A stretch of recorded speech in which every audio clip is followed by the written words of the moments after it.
Hari ini saya ingin membahas kisahnya Sahibul Baqarah di surat Al-Baqarah tentu saja, gitu ya. Yang nama Al-Baqarah itu loh, dari mana sih sebenarnya, gitu kan? Saudagar kaya ini nggak punya anak, tapi kaya raya, nggak ada orang kaya lebih kaya daripada dia. Dan bersama dengan kayanya dia juga pelit. Jadi akhirnya ada saudagar kaya ini pelit bener dia itu. Dia nggak punya anak, dia juga nggak punya istri. Teman-teman saya sekalian, hidupnya sebatang kara. Dia cuman punya satu orang aja, keponakan, yang khidmah sama dia ini. Si keponakannya ini kerja sama dia juga gitu. Si keponakan ini cuman seperti yang tadi saya sampaikan, pelitnya nauzubillah. Akhirnya kemudian si keponakan ini nungguin. Dia bilang nggak apa-apa deh, saya kerja sama dia capek-capek, dia bayar dikit nggak apa-apa. Sehingga sekalian si keponakannya ini, oke nggak apa-apa deh, sabar-sabar aja saya akan khidmah, saya akan baik-baik sama dia gitu. Saya dibayar sedikit nggak apa-apa, saya sabar-sabar aja. Dia juga udah tua ini. Ntar begitu dia mati, saya dapat warisannya. Gitu ya ceritanya ya. Jadi teman-teman, urusan orang gila terhadap harta, senang sama dunia bukan baru. Makanya kalau saran saya sih jangan jadi orang terlalu kaya. Ntar banyak orang yang pengenin kita cepet mati. Akhirnya kemudian ternyata nggak mati-mati. Si orang kaya ini lama-lama pegel si ponakan ini nih. Mati-mati juga nih orang. Tiap kali denger pamannya sakit digirang. Mudah-mudahan udah deket. Ternyata nggak juga sembuh lagi gitu ya. Ya Allah, ini gimana sih modelnya? Lama-lama nggak sabar. Dia kemudian satu hari meracun si pamannya ini. Namanya dia emang tinggal bareng sama pamannya ini apa segala macem gitu ya. Akhirnya dia kemudian racun si pamannya sampai meninggal dunia. Saat malam tiba, dia bawa jenazah pamannya, dia lemparkan ke tempat yang memang sangat jauh dari kampung tersebut. Besok paginya dia pergi ke kaumnya dalam keadaan nangis-nangis. Pokoknya nangis-nangis. Dibilang kenapa? Saya nyari-nyari paman saya nggak ketemu. Saya kemudian cari-cari paman saya, ternyata paman saya meninggal dunia. Akhirnya orang kemudian berduyun-duyun pergi mencari-cari. Jadi dia bilang paman saya nggak ada, pokoknya sudah cari-cari nggak tahu kemana. Akhirnya mereka pun kemudian nyari-nyari pamannya tersebut, ketemulah ada di satu tempat lah gitu ya, yang keluar dari kampung mereka tersebut. Jadi akhirnya ribut. Begitu dia ngelihat jenazah pamannya acting. Oh, ya. Jangan salah. Orang-orang sandiwara itu dari zaman dulu tuh ya rupanya ya. Wah, dia pun kayak pura-pura gitu kan. Pura-pura nangis. Paman, mengapa kau meninggalkanku secepat ini? Siapa yang telah berbuat sedemikian keji kepadamu, paman? Aku akan tuntut dia. Wah, dirinya sendiri padahal. Jadi dia marah-marah, dia nangis-nangis, ini apa segala macam. Orang percaya kampungnya. Siapa nih yang bunuh dia ini? Gitu kan. Wah, gak ngerti nih kita nih. Cari orang yang biasanya ngerti-ngerti gitu kan, peramal atau orang pintar segala macam, semuanya tanya-tanyain, nggak ada yang tahu siapa yang bunuh si saudagar kaya tersebut itu. Kayaknya bener-bener kaya raya, punya banyak simpanan emas dan lain sebagainya. Jadi akhirnya kemudian katanya orang-orang tersebut, kalau gitu kita tanya sama Nabi Musa. Kalau dia seorang nabi, dia pasti tahu-tahu. Dia kan dekat sama Tuhan. Gitu. Akhirnya, yuk dah kita pergi kampungnya Nabi Musa. Berangkatlah mereka pergi kampungnya Nabi Musa. Kata Nabi Musa, izinkan aku bertanya kepada Allah. Nabi Musa tanya, ya Rabb, orang di kampung pada nanya tuh ada yang mati ya Allah. Saya tanyain siapa yang bunuh, nah kan saya kagak tahu. Ya Allah, kasih tahukan kepadaku siapa yang membunuhnya. Allah bukan bukan yang ngasih tahu Musa tuh yang bunuh ponakannya gitu ya. Kan gampang banget, simple banget gitu. Tapi itu sandiwaranya cuma satu babak. Ini kan ceritanya kayak tersanjung nih. Dari saya belum berangkat ke Hadramut sampai saya pulang ke Hadramut masih ada. Tersanjung beneran dah, ya ampun. Sampai pemainnya ganti-ganti gitu kan ya. Gitu. Lo tahu dari sebelum saya berangkat. Jadi teman-teman sekalian, akhirnya kemudian Allah Subhanahu wa taala bukan memberitahukan kepada Nabi Musa, Musa tuh yang bunuh keponakannya. Enggak gitu teman-teman sekalian. Walaupun Nabi Musanya kepengennya gitu. Bahkan kepada nabi-nabinya Allah mengajarkan kepada mereka untuk beradab, untuk berakhlak, gitu kan, untuk jangan belagu gitu, jangan belagu. Saya akan tahu, saya akan tanya kepada Allah, Allah akan beri kepada kalian jawaban. Nggak gitu. Tapi Allah tuh cara perintahnya luar biasa. Nabi Musa kemudian diperintahkan, wahai Musa, kata Allah SWT, bilang sama mereka, kalau mereka mau tahu siapa yang bunuh si orang kaya tersebut itu, saudagar kaya itu siapa yang bunuh, bilang sama mereka semuanya buat menyembelih seekor sapi. Jadi Nabi Musa pun bilang sama mereka, Allah udah kasih jawabannya. Oh, siapa yang bunuh? Siapa yang bunuh? Kata mereka gitu kan. Kata Allah, kalian disuruh menyembelih seekor sapi. Emang sapi yang bunuh Musa? Kata Nabi Musa, bukan, tapi kalian harus menyembelih seekor sapi. Atattakhiduna huzwa? Oh, kamu bercanda nih Musa. Kamu bercanda pasti nih. Atau kamu mau bikin kita semuanya jadi bahan bercandaan?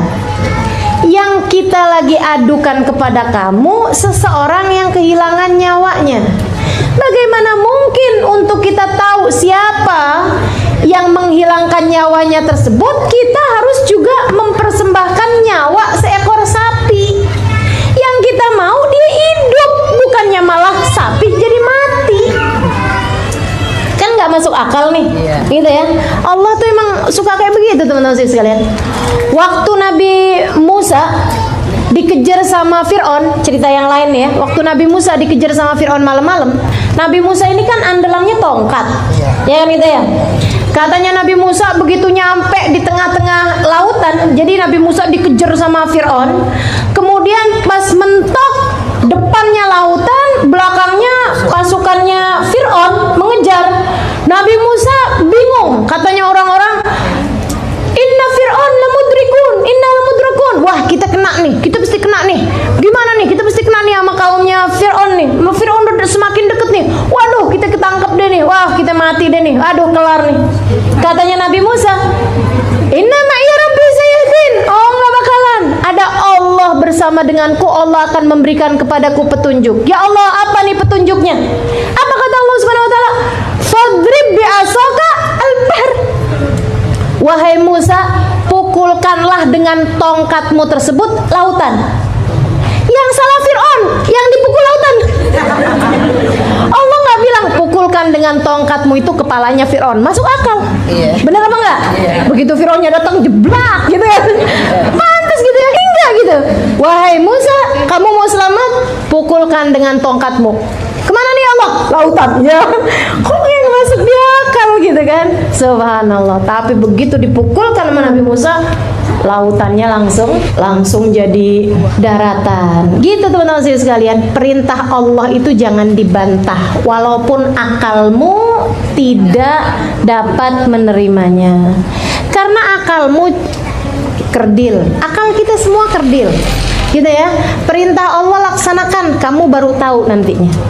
Nggak usah pakai kok gini ya, kenapa begini ya, kenapa begitu ya. Kalau diperintah sama Allah kerjain aja, walaupun kelihatannya nggak masuk akal. Nabi Musa malah pukul lautan. Ini ada orang mati malah disuruh nyembelih sapi, malah disuruh menyembelih sapi. Kan jadi aneh-aneh. Tapi ya Allah, emang yang diadepin sama Nabi Musa ini kaum Bani Israel. Kaum Bani Israel ini suka komplain. Teman-teman sekalian, jangan jadi orang yang suka komplain. Kamu kalau suka komplain kayak orang Bani komplain mulu gitu ya. Jangan cerita sama suaminya ya. Ntar kalau pas kita lagi komplain, kata suaminya, kamu persis kayak Bani Israel. Komplain mulu kerjaannya, protes aja. Udah jelas nih, bahkan kalau kita perhatikan bahasanya gitu ya, antadbahu baqaratan, bukan antadbahul baqarah, bukan. Apa bedanya antadbahu baqaratan atau antadbahul baqarah pakai alif lam? Kalau pakai alif lam itu artinya sapi yang itu. Tapi kalau baqaratan ayat baqarah, maksudnya sapi apa aja. Asal namanya sapi, lo udah selesai berarti melaksanakan perintah. Jelas kan ya? Mereka pun paham itu. Kata Allah Subhanahu wa taala, "Innallaha ya'murukum an tadbahu baqarah," kata Nabi Musa. Allah bilang kalian suruh menyembelih sapi. Artinya sapi apa aja. Mereka paham itu. Tapi emang dasar Bani Israel, tukang protes, tukang komplain, demen nanya, jelimut banget nanyanya. Nabi waktu ditanya-tanya urusan Rasul, takdir tuh gimana sih sebenarnya Rasul? Rasul, gini kau udah mulain ini. Kata Nabi Muhammad alaihissalam, "Innama ahlakal ladina min qablihim kasrat masailuhum wa ikhtilafuhum ala anbiya'ihim." Sesungguhnya umat-umat yang terdahulu dihancurkan Allah Subhanahu wa taala karena banyak protes, abis itu durhaka pula. Mending kalau abis banyak protes kemudian dikerjain, kagak pula padahal. Itu katanya Nabi Muhammad. Jadi kalian jangan kayak begitu. Kalau diperintah sama Allah Subhanahu wa taala, kalau Allah kasih tahu sesuatu, sami'na wa ata'na. Kita dengar dan kita patuhi. Wajib nutup aurat, nutup rambut. Kalau rambutnya belum ada ubannya gimana? Itu dia, kasrat masailihim. Kalau misalnya nggak punya rambut tapi botak gimana? Kalau misalnya pakai wig aja gimana? Kan sama-sama nutup juga, gitu ya. Tapi pakai rambut gitu, boleh apa enggak? Rambutnya bukan rambutnya kita kok, rambutnya sapi. Gitu ya. Ya Allah, teman-teman sekalian. Nah, kalau mau nyari celah dari setiap perintah Allah Subhanahu wa taala, bisa aja. Kan begitu kan? Akan tetapi kita tidak diminta untuk seperti itu, akan tetapi kita diminta untuk waqalu sami'na wa ata'na. Ya Allah, kami dengar dan kami akan patuhi.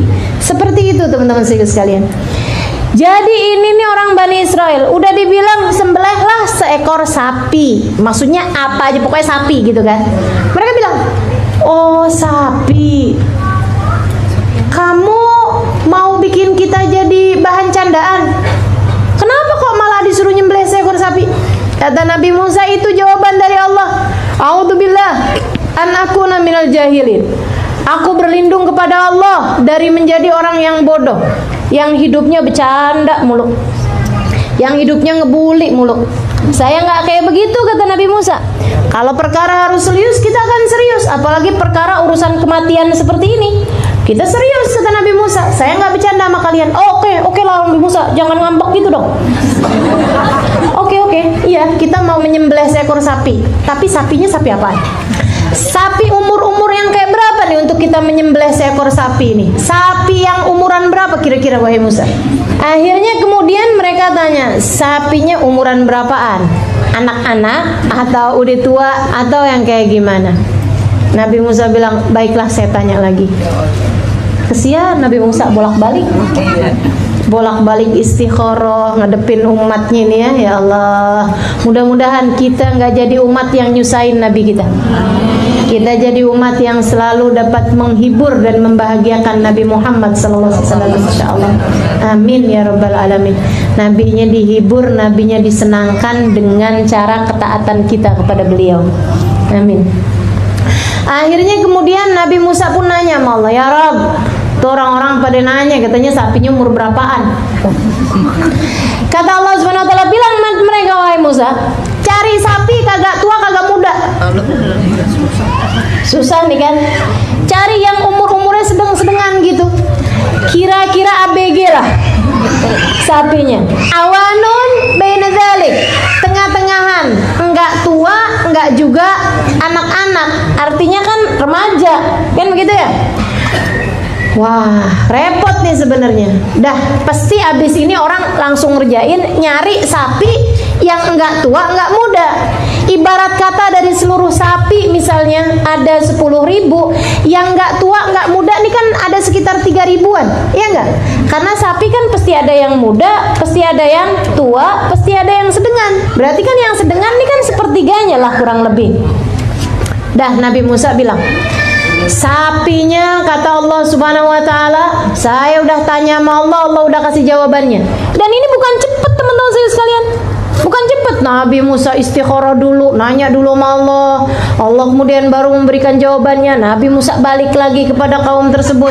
Yarhamukillah. Kata Nabi Musa, Allah Subhanahu wa taala bilang, sapinya itu yang enggak tua, enggak muda, sedang-sedengan. Mereka diskusiin. Musa ada pertanyaan lagi nih, kita masih bingung. Padahal nih udah jadi 3.000 nih. Dari 10.000 sapi istilah katanya ya, dari 9.000 sapi udah jadi 3.000. Masih bingung juga katanya. Malaunuha, apa warnanya? Coba tuh, setengah mati bener kan? Warnanya sapi banyakannya apa? Putih, coklat, hitam, iya kan? Gitu ya, hitam putih. Teman-teman sekalian, maka mereka pun kemudian bilang, apa warnanya wahai Musa? Karena sapi itu kan banyak katanya mereka. Akhirnya kemudian nanya warnanya apa tepatnya. Nabi Musa bilang, baik saya tanyain lagi. Nabi Musa nanya lagi, ya Allah, Padi nanya lagi tuh, ya Allah, katanya warnanya apaan ya Allah? Ya Musa, bilang sama kaummu, aku mau sapi yang warnanya safra, faqi'ul launuha tasurun nadir. Warnanya kuning, semu-semu merah, keemasan, gitu ya. Tasurun nadirin, yang akan menyenangkan siapapun saja yang memandangnya. Setengah mati kan lo nyarinya, gitu.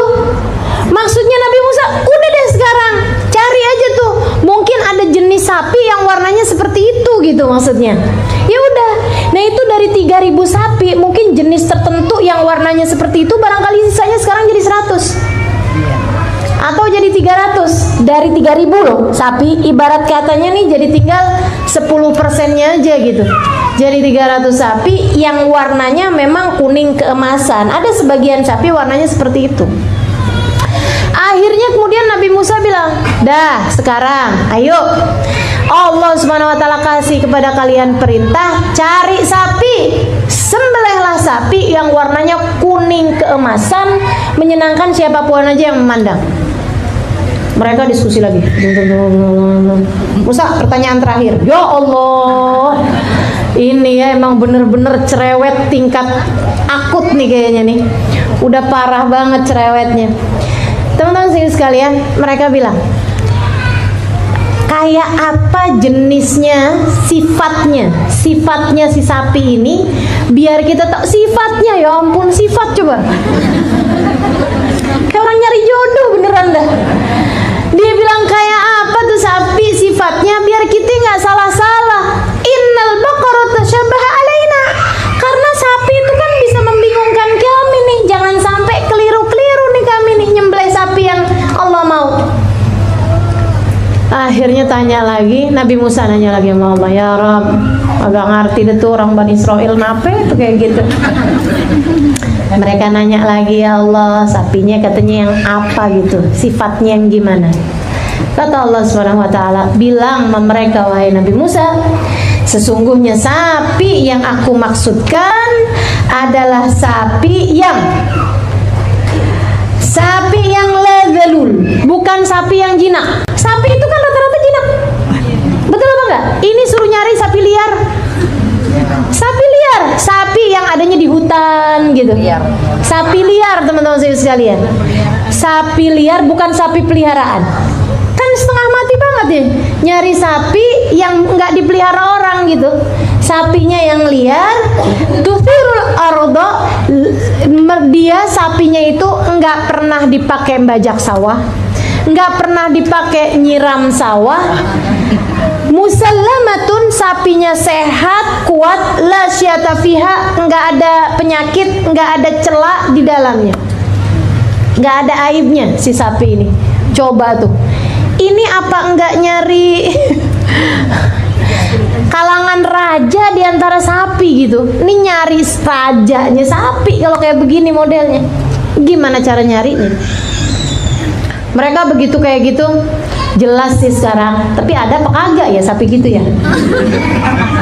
Katanya mereka gitu. Ini masalahnya sekarang udah jelas Nabi Musa. Cuman masalahnya ada apa enggak? Kata Nabi Musa, kalian udah tanya, kalian yang beresiko untuk mencarinya. Ya udah dah kita nyari. Mereka pun berpencar, pergi ke berbagai macam kampung mencari sapi tersebut. Teman-teman saudaraku sekalian saya muliakan, 10 tahun sebelum itu ada seorang lelaki soleh bersama dengan seorang istri yang soleh, bersama dengan seorang anak bayi yang soleh. Maksudnya anak bayi yang, ya kalau emak bapaknya soleh, solehah kan anaknya juga soleh, ya enggak? Anak yang amin. Saya nggak lagi ngedoain anaknya, saya lagi ngasih tahu gitu kan. Ini bapaknya soleh, ibunya solehah, anaknya ya soleh lah, anak soleh ceritanya, tapi masih bayi gitu.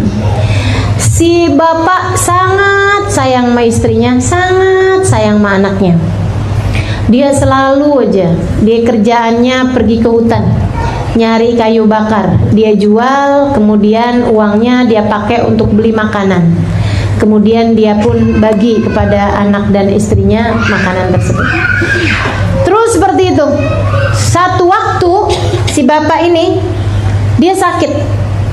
Sebelum dia benar-benar nggak bisa berdiri, nggak bisa jalan, dia bawa anak sapi yang dia punya, satu-satunya harta yang dia punya. Dia bawa hartanya itu, anak sapi itu, dia punya uang dibeli anak sapi ceritanya. Sebelum dia benar-benar nggak bisa bangun deh gitu ya, udah sakitnya udah parah tapi yang dia masih bisa jalan gitu. Dia bawa uangnya, dia pergi ke pasar beli anak sapi kecil, anak sapi. Dia kemudian pergi ke hutan. Dia bilang, ya Allah, saya adalah seorang laki-laki yang sepertinya akan segera berangkat menujumu ya Allah. Saya ingin meninggalkan sesuatu buat istri dan anak saya ketika saya meninggal dunia nanti. Tapi saya nggak punya apa-apa ya Allah. Saya miskin, kau tahu itu. Saya cuman punya anak sapi ini. Ya Allah, jagakan anak sapi ini untukku. Aku titipkan ia padamu. Oh, ini ya, ini kan. Aku titipkan ia padamu, jagakan ia untukku, dan kembalikanlah pada waktu di mana anak dan istriku memerlukannya. Habis itu dia taruh anak sapi itu, masuk ke dalam hutan, di jalan kemudian nggak tahu udah tuh ketemu sama siapa anak sapinya ya. Akhirnya kemudian dia pulang. Sakitnya tambah semakin parah hari demi hari, sampai kemudian di saat-saat terakhir hidupnya dia pesan kepada istrinya. Dia bilang, saya sepertinya nggak ninggalin sesuatu, padahal saya ninggalin. Ada sedikit harta yang saya punya, saya titipin harta tersebut kepada Allah, yaitu seekor anak sapi. Nanti kalau kamu perlu dunia gitu ya, perlu uang, perlu untuk kehidupan kalian, cukup anak kita nanti suruh pergi ke hutan. Nah, anak ini kan nanti besar, kalau kamu perlu gitu, nanti kamu anak kita suruh pergi ke hutan, dia bilang aja, hai anak sapi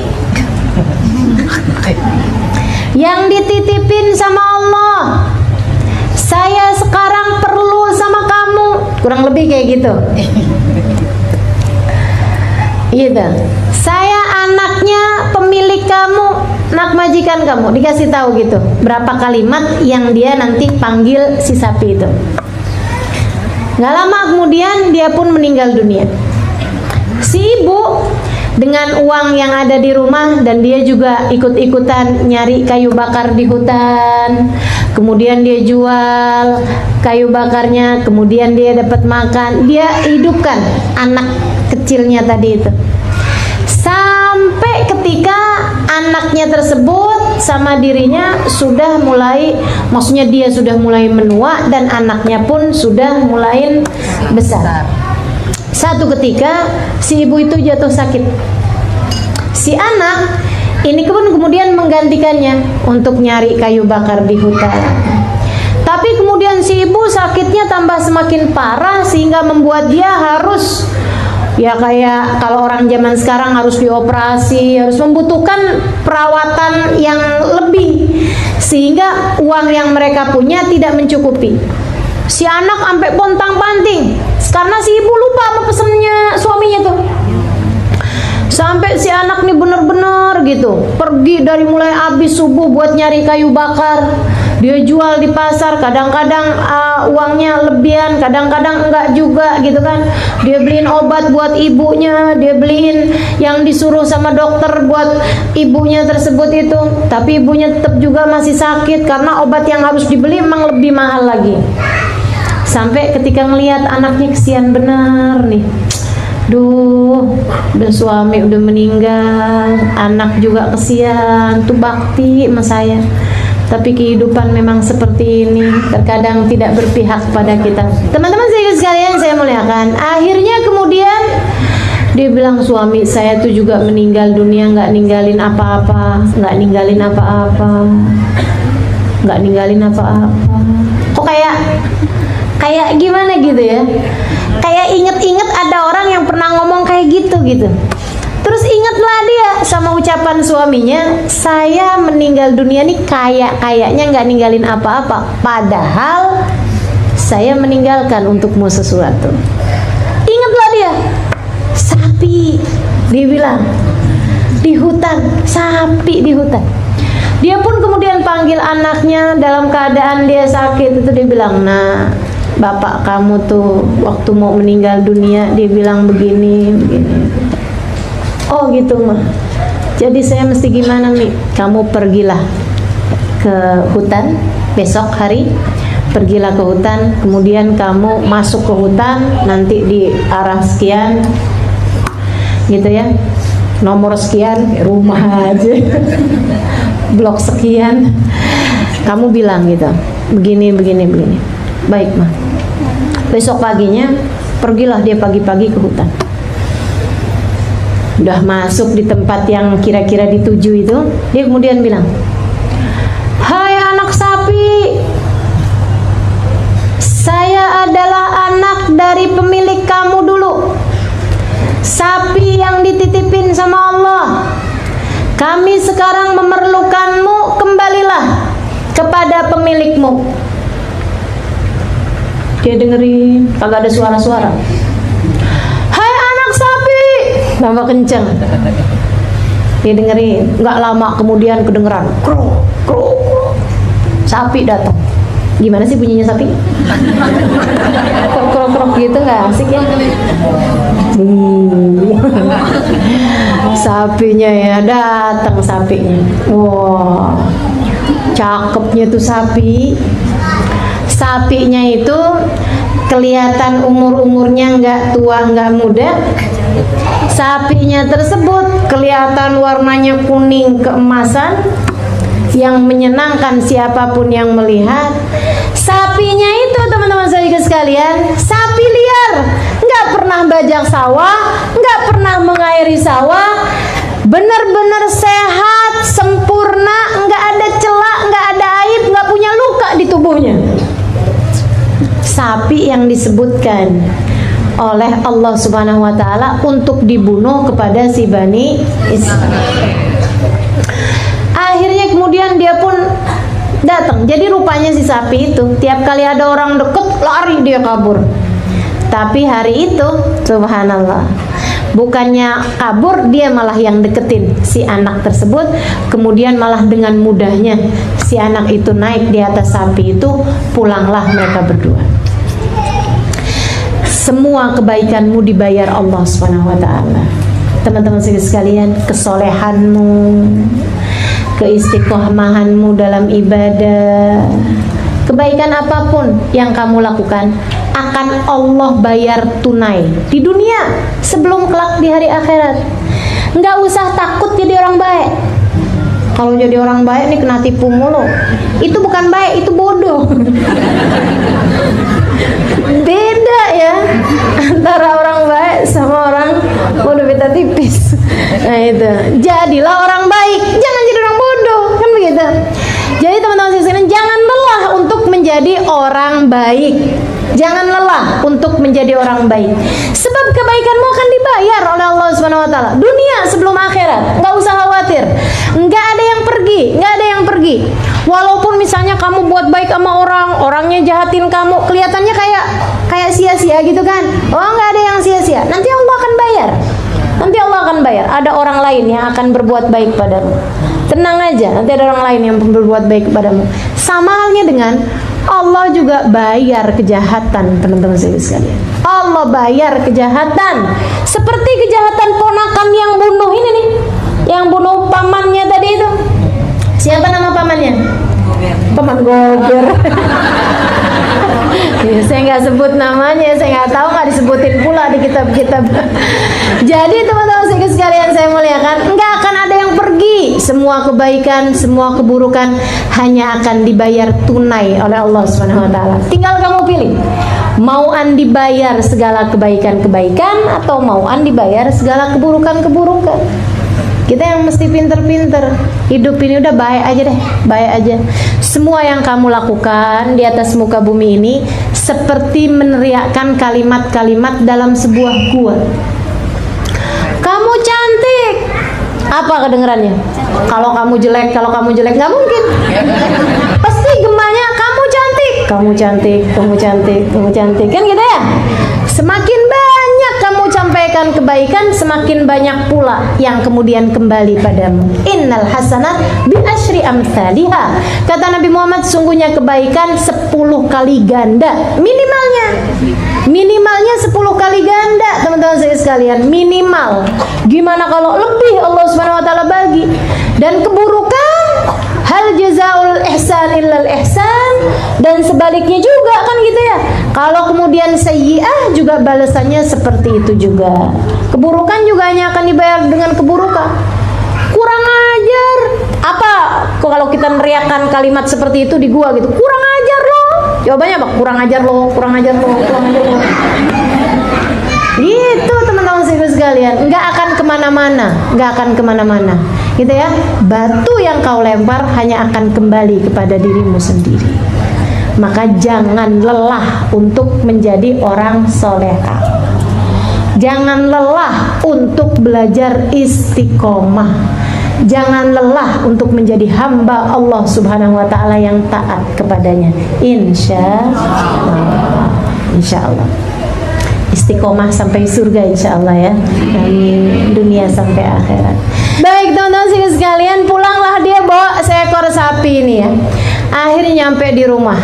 Bu, sapinya bagus banget bu, diceritain tadi. Tadi saya panggil bu, pertama kali nggak datang bu, yang kedua baru dia datang. Lupanya di mainannya rada jauhan. Cerita-cerita sama ibunya, girang, senang nih berduaan nih sama ibunya. Ibunya terbaring, teman-teman sekalian, di atas tempat tidur karena sakit memang sudah sangat berat. Kata ibunya, kalau gitu nak, jual cepetan biar kamu bisa beli obat. Baik mah. Berapa mah harga jualnya?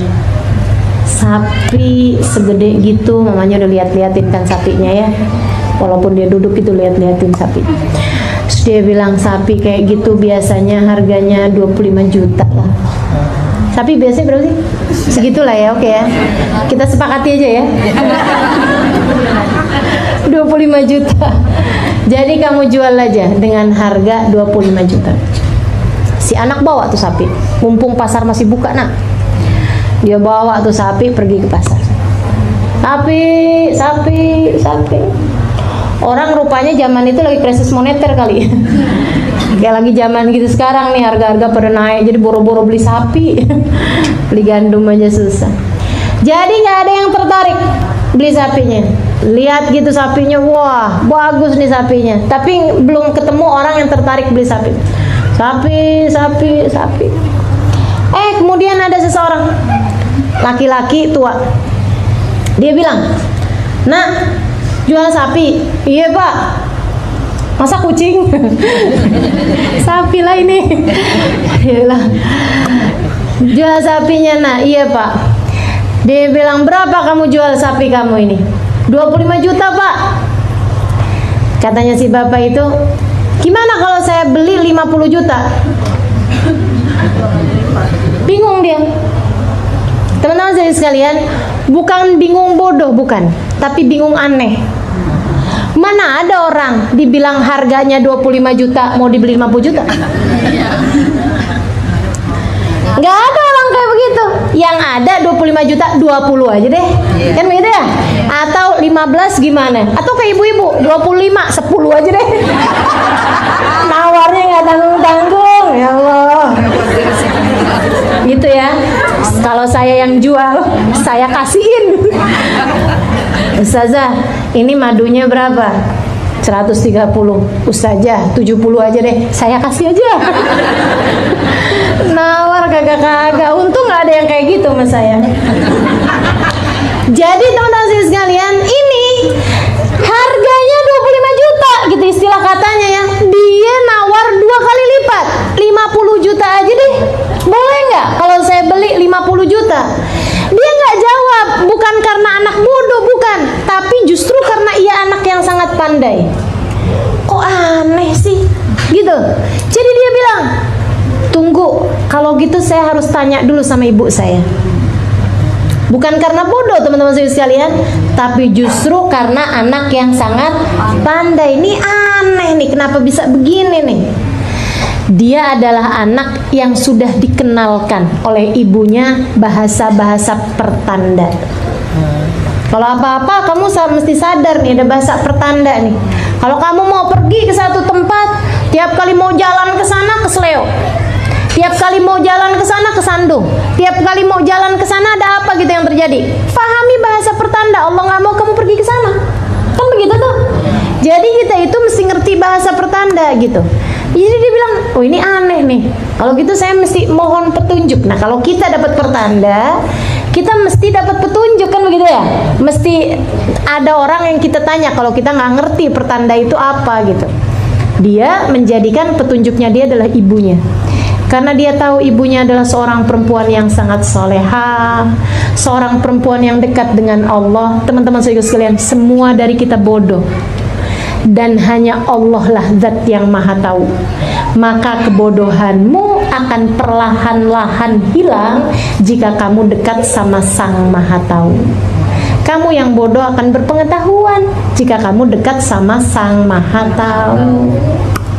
Kalau kamu nggak dekat sama Sang Maha Tahu, kemudian kamu merasa berilmu, itu namanya bukan pandai tapi sok tahu.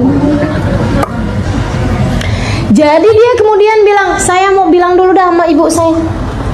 Pulanglah dia ke rumah sambil bawa-bawa sapinya itu.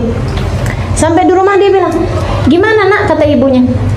"Ada yang mau beli sapi kita?" "Sudah laku belum sapi kita?" "Belum mah, belum laku. Belum ada yang tertarik, hanya satu orang aja tertarik, tapi aneh nih Mah." "Kenapa gitu aneh?" Saya bilang, dia nanya, "Kamu jual sapinya?" Saya bilang, "Iya." Dia nanya, "Berapa kamu jual?" Saya bilang 25 juta. Dia bilang, "Boleh nggak saya beli 50 juta?" Ibunya perempuan solehah yang mengerti bahasa pertanda. Ibunya adalah seorang perempuan solehah yang sangat bijaksana. Ini saya bayangin kalau emaknya kagak ngerti, dia bakalan bilang sama anaknya, "Lo mau jual 25 juta, ada yang nawar 50 juta, ya kasih. Lo mau bikin malu mati. Malu lagi sakit juga gitu ya." Saya bayangin nih kalau emaknya yang model kita nih begini guys. Untung nih ya, cerita Allah tuh nggak kayak gitu teman-teman sekalian. Ibunya ngerti bahasa pertanda. Ibunya kemudian bilang, "Kalau gitu iya deh Nak. Iya deh. Dah istikharah nanya sama Allah, iya dah. Kamu pergi, kemudian kamu bilang, sapinya saya jual dengan harga 50 juta. Sekarang kalau ada orang nanya, sapinya kamu jual dengan harga 50 juta. Berangkatlah dia, pergi ke pasar lagi. Dia nyari-nyari orang yang tadi tuh, nggak ketemu. Nyusahin ya. Nggak ketemu tuh yang orang tadi. Ketemu lagi sama orang lain lagi. Jual nak sapinya? Iya pak. Berapa nih kamu mau jual sapi kamu? 50 juta. Oh, saya sih mau nih belinya 100 juta. 2 kali lipat. Saya harus tanya dulu sama ibu saya. Aneh kan? 50 juta ditawarnya 100 juta, 2 kali lipat lebih mahal gitu. Akhirnya kemudian dia bilang, saya mau pamit dulu, mau balik dulu ke ibu saya. Nanti bapak jangan jauh-jauh ya pak, di sini aja. Pulang ke ibunya. Bu, kok aneh lagi ya bu? Saya sekarang bilang 50 juta, orang bukannya bilang nggak masuk akal, sapi segini doang harganya 50 juta. Tapi dia malah bilang gitu, saya berani belinya dengan harga 100 juta. Kata ibunya, wah ini bukan orang nak, ini malaikat Allah SWT. Malaikat Allah SWT. Sekarang gini, kamu pergi lagi ke pasar, kamu bilang harga sapinya 100 juta. Kalau ada orang nawar lagi dengan lebih mahal, tanya sama dia berapa seharusnya kami jual sapi ini. Gitu. Mestinya berapa sih harganya? Gitu. Tanya sama dia. Ibu saya kirim salam, tanya, bilangin seharusnya kami jual sapi ini dengan harga berapa. Akhirnya kemudian si anak itu pun pergi lagi ke pasar. Sapi. Nyari orang tadi, kagak ada. Nggak ada tuh orang. Waduh, ini susah bener nih jual sapi, ini modelnya begini. Akhirnya kemudian sapi. Ada lagi yang datengin dia. Dia bilang, kamu jual nak sapinya? Orang lain lagi. Dia bilang, iya. Berapa kamu jual? 100 juta. Dia bilang, saya mau belinya dengan harga 200 juta. 2 kali lipat. Gimana nih? Boleh nggak saya beli sapi ini dengan harga 200 juta? Dia bilang, ibu saya kirim salam sama kamu. Ibu saya tanya, silakan lamar ibu saya. Enggak ya? Jadi urusan lamar. Dia bilang, ibu saya kirim salam kepadamu, tanya dengan harga berapa seharusnya kami menjual sapi ini. Orang tersebut mengatakan, oh kalian sudah paham, kami adalah malaikat Allah SWT. Bilang kepada ibumu, jangan jual sapi ini kecuali dengan seberat sapi ini emas. Wih, seberat sapi itu emas. Jadi kalau sapi itu beratnya 300 kilo, 300 kilo emas. 300 kilo emas, teman-teman sekalian. Ya Allah, luar biasa benar. Akhirnya kemudian dia pun balik lagi. Dia bilang sama ibunya, bu bener aja bu, tuh orang datang lagi yang lain, dia nawar katanya mau dibeli dengan harga 200 juta. Tapi terus saya bilang, bu kirim salam, kita harus jual sapi ini dengan harga berapa? Dia bilang jangan jual sapinya kecuali dengan sepenuh atau seberat sapi ini emas. Emang ada yang beli gitu bu? Ya nggak tahu nak, kita tunggu aja. Saudaraku sekalian, itu lagi hari-hari yang orang-orang Bani Israel lagi nyari itu sapi. Akhirnya kemudian sapi itu nggak dijual, tapi diikat aja di luar rumah. Orang yang pada lewat liatin tuh sapi, aneh bener tuh sapi. Begitu ya, cantik bener tuh sapi, cakep gitu. Udah orang lewat semuanya. Jadi orang sekampung tuh tahu tuh cerita tentang seorang anak dan seorang ibu yang punya sapi yang kayak begitu modelnya. Akhirnya si orang yang nyari sapinya Nabi Musa tadi ini nyari nyampe juga ke kampung itu. Begitu nyari di kampung tersebut, kalian tahu nggak ada sapi? Padahal mereka udah mulai putus asa tuh. Maka yaf'alun, hampir aja nggak ngerjain perintahnya Nabi Musa. Udah deh, kita udah aja deh, biarin aja deh, dia udah mati aja gitu. Maksudnya nggak usah kita bahas gitu, nggak usah kita cari siapa yang bunuh gitu kan. Tapi akhirnya kemudian mereka sampai di kampung tersebut. Ketika kemudian mereka tanya, pernah lihat nggak sapi? Oh iya, kita lihat semuanya, tiap hari kita liatin sapi. Dia bilang, sapi apa itu? Si orang itu yang punya. Maka pergilah mereka ke sana. Kemudian mereka pun mau beli sapi itu. Berapa nih sapi dijualnya? Kita nggak jual, kata si ibu. Berapa nih sapi? Kita perlu banget nih. Soalnya hanya sapi ini yang diinginkan oleh Tuhan. Hanya sapi ini yang dipinginin oleh Allah untuk kita sembelih gitu. Sesuai dengan perintahnya Nabi Musa. Berapa nih sapi ini harganya? Kita nggak jual, kata ibunya. Enggak, berapa nih benernya nih? Kita jual dengan seberat sapi ini, Mas. Kagak lupa deh. Masa seberat sapi ini, Mas? Ya udah, kalau nggak gitu kita nggak jual. Pulanglah mereka ke kampungnya lagi, ngitungin hartanya si orang meninggal dunia tadi, saudagar kayak. Subhanallah, pas 300 kilo emas. Kebaikan gak akan pernah tertukar, sebagaimana keburukan gak akan pernah tertukar. Nah itu kan kalau duit warisannya semua dibeliin sapi, si keponakan kan gak dapat apa-apa. Nggak akan ada yang ketukar, teman-teman sekalian. Ketaatan bapak tersebut, ketaatan ibunya kepada Allah, anaknya adalah anak yang berbakti. Mereka didik anaknya untuk anak tersebut menjadi anak yang taat kepada Allah Subhanahu wa taala. Allah Subhanahu wa taala bayar. Allah Subhanahu wa taala bayar. Jadi itu Allah mau kayain orang tersebut, caranya luar biasa. Dihitung kemudian, wah bener pas nih. Ternyata beratnya harta warisannya seberat sapi tersebut, emas gitu kan. Dikasih lah, dibeli. Habis dibeli, dibawa tuh sapi ke depan Nabi Musa. Nih Musa setengah mati nih nyarinya. Lah dia yang susah ya. Dia yang protes, akhirnya dapat juga. Apa nih yang mesti kita lakukan sama sapi ini? Kata Nabi Musa, disembelih. Disembelih. Kita udah susah-susah nyarinya, disembelih. Sembelih sapi. Habis selesai disembelih, pada babuha maka yaf'alun tadi ini Allah Subhanahu wa taala bilang, katanya Allah Subhanahu wa taala, fadribuhu bi ba'diha. Habis disembelih, ambil bagian terpenting dari dia. Nah, ini ada dua riwayat. Ada yang bilang pakai atinya, ada yang bilang pakai lidahnya. Jadi disembelih, diambil lidahnya doang. Itu kan tambah nyesek tuh yang pada beli sapi. Udah kita beli susah-susah, diambil lidahnya doang. Coba tahu gitu kan, hidup-hidup kita potong tuh lidah, katanya gitu. Diambil lidahnya, diambil sama Nabi Musa. Fadribuhu bi ba'diha. Pukulkanlah orang yang sudah meninggal dunia tadi ini dengan lidahnya sapi tersebut. Teman-teman sekalian saya muliakan, orangnya udah mati, udah berapa hari padahal matinya tuh.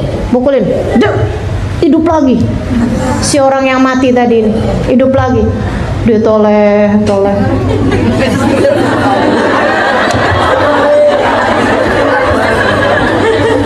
Makanya jangan bayangin, jadi ngeri sendiri. Habis dia noleh. Ditanya sama kaumnya, kamu meninggal dunia kenapa? Dibunuh. Dia bilang, diracunin saya, dibunuh. Siapa yang bunuh kamu? Katanya kaumnya. Dia lihat. Dia ketakutan nih si ponakannya tuh. Dia bilang, ponakan saya yang bunuh saya karena ngarepin warisan saya. Padahal warisan udah nggak ada juga. Habis itu dia habis kayak begitu, balik lagi meninggal dunia lagi. Wah, kemudian si ponakan tadi ini juga harus dibunuh karena nyawa dibalas nyawa kan begitu. Jadi teman-teman sekalian, dianya mati, si orang tersebut yang kemudian si ibu sama anak itu yang kemudian jadi kaya raya. Tapi kaya raya pada orang yang benar selalu berbeda dengan kaya raya pada orang yang nggak punya takwa. Kan gitu ya. Seindah-indah harta ketika berada di tangan orang bertakwa, teman-teman sekalian, dan sebinasa-binasa harta ketika ia berada di tangan seseorang yang tidak bertakwa kepada Allah Subhanahu wa taala. Jadi harta yang nggak bagus gitu. Jadinya kan ya itu orang tadi itu ya yang meninggal dunia dalam keadaan diracun itu kan karena dia pelit, makanya dia sampai dibunuh sama ponakannya. Nah, ketika kemudian berada di tangan perempuan soleha, berada di tangan anak yang soleh, ada begitu banyak tetangga-tetangga ikut merasakan hartanya. Dia sumbang sana, sedekah sana, bagi sana, taruh sana, anak yatim sana dipelihara, orang janda-janda sana, semuanya itu ya pada kebagian semua. Satu negeri, satu kampung jadi makmur dengan keberkahan si anak muda yang kemudian menjadi kaya raya tersebut.